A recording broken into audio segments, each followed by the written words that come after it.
Now let's talk about golf now. Right. Talking about the stars who did not perform at the U.S. Open. Rory McIlroy, Jordan Spieth.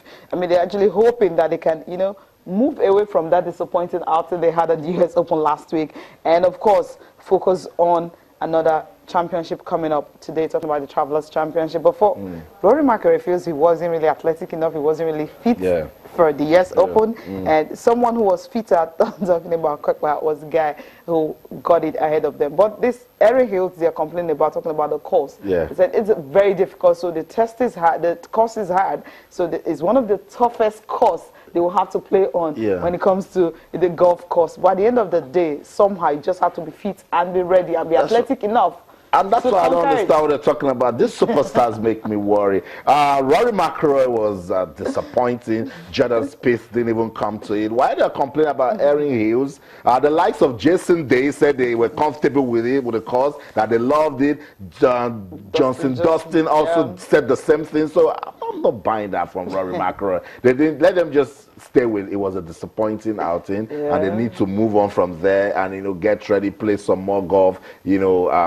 Get proper with their shots, pot the balls when they have to, because we didn't even get to talk about Rory McIlroy or Jordan Spieth at the U.S. Open, and that's really disappointing, because these are the models right now for golf, and they were nowhere. Spieth actually managed to make the cut, but he was tied for 35th place. Not a good one. But then right now they have another tournament where they can actually turn up and forget about what happened the last time. But then it's not a major, so it's like what we just talked about in tennis. Good opportunity for them again to test their skills, put it behind them. But for the likes of Brooks that won at the U.S. Open, for them is to consolidate. They won't be looking at the PGA Travelers. Let's leave it for Rory McIlroy and the likes that didn't play properly. Because that's a major. But he has a major with him. I think Rory McIlroy is distracted. It's a fine golfer. Maybe a little bit of fine boy is getting to him. When it comes to the big stage now, he's either carried away, he thinks he's a poster boy. Jordan Spieth, lukewarm. Last week he's playing well. A big competition comes, he's not playing the sort of golf we want him to play. But this thing comes with being up there. To win is easy, but to sustain it, it's difficult. It's difficult. So why did you say that Rory McIlroy is distracted? I don't know, Cecilia, because there was a time he had to be with a lady in his life.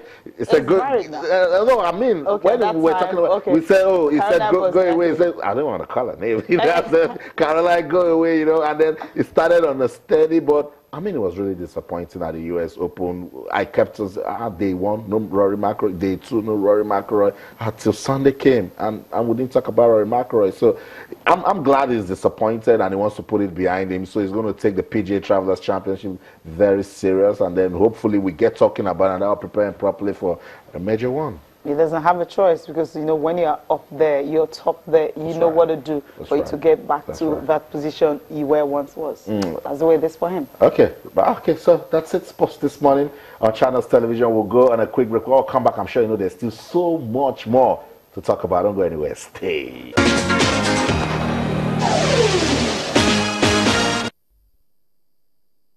In a perfect world, last week wouldn't have been my first week back.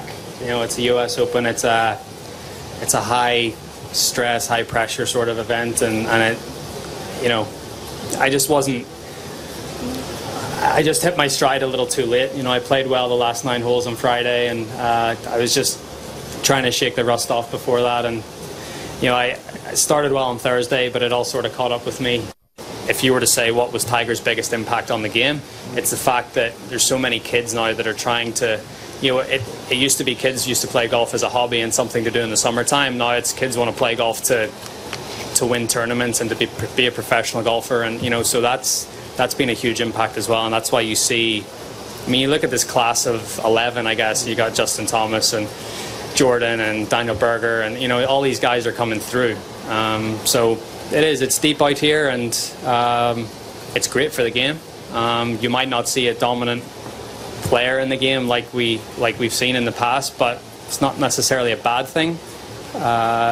Obviously I would love to try to emulate some of that dominance, but I think in this day and age it's just a little bit more difficult. Seems to be more athletic, seems to be athletes playing golf. You know, look, last week Brooks kept coming. That's a tolling golf course, and Brooks hits it really hard in the gym, but he's doing the right things as well. You don't see him out for injury. You know, I mean, he's strong. He's got a lot of endurance, and he was able to play his best golf on the back nine Sunday on probably the hardest physical test that we've ever had, at least that I have.